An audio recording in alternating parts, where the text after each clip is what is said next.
Hello les valides, welcome, bienvenue sur Blind Cars. On va passer un petit moment ensemble. Et ben oui, vous voyez le logo Renault, mais on est chez Dacia. Dacia qui fait des voitures bon marché. Et là aujourd'hui, je vais vous présenter la Dacia Sandero TCE 90 ou 90, qui est en fait à l'heure actuelle la voiture la moins chère du marché. Alors on va tout savoir, les couleurs, les moteurs, les équipements aussi que vous allez pouvoir avoir avec cette belle petite expression. On va partager tout ça ensemble. Alors restez bien installés dans ton canapé. Tu te prends un petit paquet de chips, une petite boisson fraîche, parce que nous là pour le moment on a encore chaud. Donc tu te prends une bonne boisson bien fraîche dans le canapé, tranquille, et c'est parti.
Dacia Sandero Finition Expression, elle est là, elle est devant toi, dans un blanc pur, un blanc sidéral, qui est en fait la couleur des séries qui était offerte. Alors, il faut savoir que la Dacia Sandero, on est aujourd'hui à sa 3e génération, et en fait, la Dacia Sandero, c'est une Dacia Logan, mais en 5 portes. Aujourd'hui, la Dacia Logan, donc la version 4 portes, est encore commercialisée dans certains pays, mais plus en Belgique et plus en France. Ce que je peux te dire, c'est que ici, donc, on est face à la 3e génération, mais dans sa phase 2, avec, tu vois, une calandre qui a été entièrement redessinée. Tu as une nouvelle couleur qui est apparue sur certaines finitions, et en plus, comble du luxe, tu peux avoir sur une Sandero pourtant, qui est la voiture qui ouvre le marché automobile chez nous. Tu peux malgré tout avoir un toit ouvrant, ce qui n'est pas disponible même sur des grosses bagnoles. Alors à notre époque, on va encore découvrir plein de choses, tu verras, il y a plein d'équipements et tout ça, mais avant tout, les couleurs. Tu veux en savoir plus sur les couleurs? Eh bien, Axel, c'est à toi, on balance les couleurs. Alors tu as le bleu Héron, le rouge fusion, ouh qu'il est beau celui-là, le gris Moonstone, le gris urbain et le noir nacré. Et comme je t'indiquais ici, donc pour terminer, tu as le blanc banquise. Il faut savoir que le blanc banquise, comme je te disais, c'est la couleur de série, que toutes les autres couleurs sont en option, au prix de 550 € pièce. Alors, comme on est dans le segment B, on est quand même déjà face à un beau petit bébé qui fait 1,88 m de large, pour une hauteur de 1,49 m et une longueur, regarde-moi toute cette longueur, pour une longueur de 4,08 m. Une voiture, c'est aussi des équipements. Ici, on est sur l'expression. Alors, à ton avis, que t'offre la Dacia Sandero Expression à l'extérieur? On fait le tour de la voiture ensemble. Pour l'extérieur, on est quand même pas mal équipé, puisque tu as le droit de série à avoir les boucliers avant et arrière en ton carrosserie, mais également au rétroviseur ton carrosserie, à des feux de jour et de croisement à LED et également à l'allumage automatique des feux, mais pas que. Tu as aussi droit aux essuie-glaces à allumage automatique. Et puis bon, pour l'hiver, hein, les petites nuits de brouillard, etc., tu as le droit à des feux anti-brouillard qui se trouvent là. Et alors, summum de luxe, tu as aussi le droit à des vitres arrière teintées. Certains diront, c'est pas assez teinté. Ben si c'est pas assez teinté, tu les fais surteinter encore un peu plus. N'empêche que c'est là, de série, pour le plaisir. Est-ce qu'il n'est pas temps d'aller voir un petit peu ce que cette caisse peut nous réserver à l'intérieur? Je vais aller te donner directement quelques éléments de l'intérieur du véhicule. Et voici l'intérieur de la Dacia Sandero en finition expression. Alors tu peux voir tout de suite que tu as le droit à un écran multimédia de 8 pouces, à un volant qui est appelé chez Dacia le Softfile. Bon, ça doit être une imitation cuir avec une petite surpiqûre. Voilà, toute mignonne, toute proprette sur elle. Voilà, c'est bien sympathique. Tu as le droit également à un volant réglable en hauteur et, comme tu peux le voir, en profondeur. Et également, au niveau des infos de conduite, un petit écran d'information TFT de 3,5 pouces. Là, tu auras toutes les informations liées à l'ordinateur de bord de ton véhicule. Cette voiture, contrairement à ce qu'on pourrait croire, est aussi pleine d'éléments de sécurité. Donc sécurité et châssis. Tu as le droit au régulateur de vitesse et limiteur de vitesse, à l'appel d'urgence qui s'appelle l'e-call, à l'ABS, à l'assistance au freinage d'urgence, à l'anti-patinage et au démarrage en côte, aux airbags conducteurs, airbag passager qui lui est déconnectable, aux airbags latéraux, rideaux avant et arrière, appui-tête arrière plein et central, à l'alerte d'oubli de ne pas avoir mis sa ceinture, fixation isofix aux places latérales arrière pour siège enfant, à la condamnation centrale des portes en roulant, donc dès que tu démarres ça se ferme, système de surveillance des pneus, frein avant ventilé de 150 mm et arrière à tambour. Et donc tu dois bien te douter, comme tu avais le système qui te permettait d'avoir la condamnation centrale des portes en roulant, tu as également droit à la fermeture électrique des portes et un transpondeur, donc une petite télécommande qui te permet de fermer tes portes à distance. Tu as également de série 4 vitres électriques.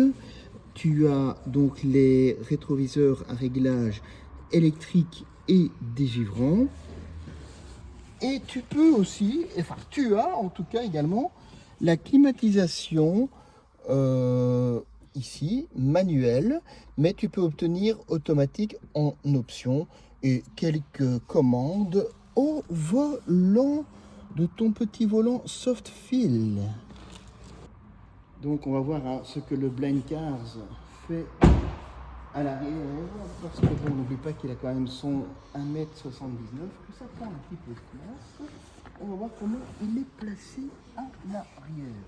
Donc ça va, hein, comme tu vois que tu as une cave à pied assez grande en dessous du siège conducteur, ça me permet de malgré tout bien me placer. Et pour pouvoir transporter tes objets, tu as une banquette arrière qui est rabattable, 2 tiers, 1 tiers qui libère 1108 litres de place dans le coffre. Mais alors tu vas me dire, ok, mais quand mes sièges sont relevés, j'ai quoi comme place dans le coffre? Eh bien, on va voir ça tout de suite, la place que tu as dans ton coffre. Tu as le droit dans le coffre à 328 litres. Tu vois que tu as également un petit système d'éclairage du coffre. Et alors quelque chose qui commence à devenir rare, tu as de série un système pour pouvoir réparer tes pneus, mais en option, tu peux obtenir une vraie roue de secours. Puisqu'on parle de la roue, les dimensions, on va aller voir ça tout de suite, mais d'abord on va quand même refermer cette belle malle arrière. Donc deux séries sur la Sandero en finition expression avec la TCE 90. Tu as des pneus de 185-65 R15 avec une jante en tôle avec un enjoliveur, mais qui est fort bien fait. On dirait une vraie jante d'ailleurs.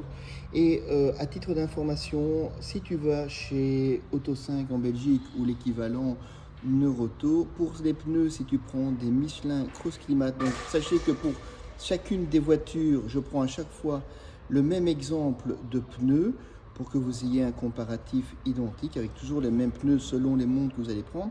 On est à 95,29 € ou 95,29 € pour nos amis français.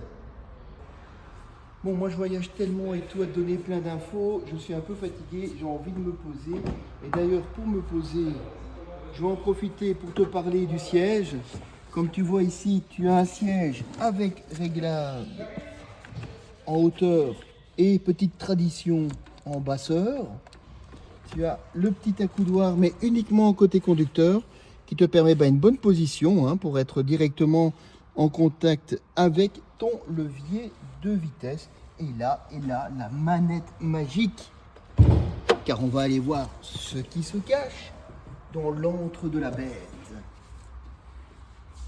Alors sous l'antre de la bête, tu verras que comme particularité ici sur ce moteur, tu as un moteur avec une courroie de distribution à chaîne. Et ça, je pense que c'est assez important de le souligner parce que c'est pas courant. Et alors, tu as un capot mais qui pèse 1 tonne. Je sais pas ce qu'ils ont mis là-dedans, mais je peux te dire que c'est du costaud. Le moteur, tu as un 999 cm3 3 cylindres qui est donc, comme je te disais, entraîné par une courroie à chaîne. Le moteur a une puissance de 67 kW ou ça nous donne, comme c'est le TCE 90 ou 90, donc tu as 91 chevaux sous le capot de cette voiture qui, avec la boîte 5 vitesses, permet d'avoir une puissance de 160 Nm. Pour ceux qui ne parlent pas, ça donne le droit à des vitesses de pointe de 175 km/h ou un 0 à 100 en 10,7 secondes. Le réservoir est de 50 litres, ce qui, malgré son poids qui est un peu plus d'1 tonne, te permet en WLTP une consommation moyenne de 5,2 litres. Et malgré qu'on est sur la voiture la moins onéreuse du marché, tu te retrouves face à une bagnole qui peut tracter un peu plus d'1 tonne, donc on est à 1125 kg en remorque freinée qui peuvent être tractées. Mais avec ce moteur-ci, ça va, mais avec le moteur d'entrée de gamme qui est un 65 ou 67 chevaux, là clairement, j'éviterai quand même la chose. On va aller à l'intérieur pour pouvoir effectuer les conclusions de cette petite présentation. Et ben voilà, les valides, on y est, c'est la fin. On se retrouve pour pouvoir donner notre avis, faire encore quelques remarques sur ce véhicule, parce que parmi les remarques, il faut que je vous dise que l'aveugle, il a oublié de vous montrer l'USB qui permet de se connecter au véhicule. Alors vous dire également que ce véhicule, j'ai été assez étonné parce qu'on a un empattement de 2,60 m et que malgré tout, on n'avait pas tant de place que ça. Moi, je m'attendais à beaucoup plus de place que ça, vu l'empattement. Néanmoins, on a une citadine que je citerai de polyvalente, parce que avec son moteur de 91 chevaux, il permet malgré tout de pouvoir sortir des villes. Et oui, on peut le dire, partir en vacances. J'ai particulièrement apprécié, même si on est sur une voiture à bas coût, dans les finitions, l'effort qui est fait, parce que même si l'intérieur est fortement plastique, on a quand même du tissu, un peu grainelé comme ça, qui doit bien absorber la transpiration lorsque c'est le cas au niveau de la coudoir, ainsi que son petit rappel tout le long ici, comme vous le voyez, sur le tableau de bord. Et autre chose qui est très très sympa, c'est que malgré qu'on est dans la plus petite voiture, du moins point de vue prix du marché, puisque le modèle ici que je vous ai présenté en Belgique est à 14 790 euros et pour le marché français exactement la même est à 14 700 euros. On est dans une voiture qui sait tracter et on peut tracter jusqu'à 1128 kg comme je vous ai dit précédemment, et là ça devient vraiment intéressant. Ça c'était mon avis, mais je serais curieux de savoir ce que Coco en pense. Moi, ce que j'aurais aimé qu'il ait, c'est une motorisation hybride rechargeable. Ah bah ouais, une motorisation hybride rechargeable, grosse tendance du moment, mais malheureusement, Coco, je dois te dire que ce n'est pas prévu. Cependant, pour la prochaine Dacia Sandero, donc la 4, qui normalement est prévue pour 2026, eh bien, il semble se murmurer qu'on nous prépare une version de la Dacia Sandero en électrique. Donc après la Dacia Spring, on va avoir une Dacia Sandero électrique. Et comme on est dans un véhicule un peu plus grand, je suis quand même curieux de voir ce qui nous prépare, ce à quoi on doit s'attendre. Donc, je tenais à vous remercier d'avoir été présent pour pouvoir effectuer cette petite présentation. N'oubliez pas le petit pouce, de partager. Si vous connaissez quelqu'un qui est en train d'essayer d'acheter un véhicule qui est en recherche d'informations, partagez-lui cette présentation. Nous, on se retrouvera pour d'autres aventures avec des EV6 ou bien avec des présentations de véhicules pour les prolos à des prix abordables. En attendant, faites-vous plaisir, kiffez la Vice et surtout, profitez de la vie.